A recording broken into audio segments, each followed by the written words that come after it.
একজন মানুষের সব চাওয়া এবং সব পাওয়া এবং সবকিছু তার অভ্যন্তরীণ এবং তার ভিতরগত বাহিরগত যা যা কিছু আছে সবকিছু আমি মনে করি আল্লাহর সাথে শেয়ার করাই দরকার, শেয়ার করাই ভালো হবে এবং তিনার সাথে বলাই সবচেয়ে বেশি বেটার হবে। কারণ এই পৃথিবীতে আপনি দেখবেন প্রতিটা মানুষ আপনার থেকে একটা সময় না একটা সময় মুখ ফিরিয়ে নেয়, যে কোনো কারণে যে কোনো পরিস্থিতিতে। এবং প্রতিটা মানুষের ভালোবাসার মধ্যে স্বার্থ থাকে, যে কেউ আপনাকে ভালোবাসবে নির্দিষ্ট কোনো কারণে।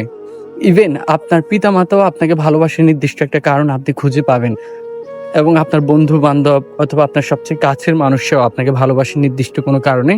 কিন্তু দেখবেন আপনি যখন কোনো সমস্যায় পড়বেন, কোনো বিপদে পড়বেন অথবা অভাবের মধ্যে থাকবেন, দেখবেন আপনার কেউ নেই পাশে আপনাকে সেখান থেকে রক্ষা করার জন্য অথবা আপনাকে হেল্প করার জন্য। দেখবেন আপনি কাউকে পাবেন না, কিন্তু আপনার সুখের দিনেও আপনার রব আপনার পাশে থাকছেন এবং আপনার দুঃখের দিনেও আপনার রব আপনার পাশে থাকছেন। এই জন্য আপনার যত সমস্যা, যত অভাব সবকিছু আপনার রবের কাছেই বলা ভালো।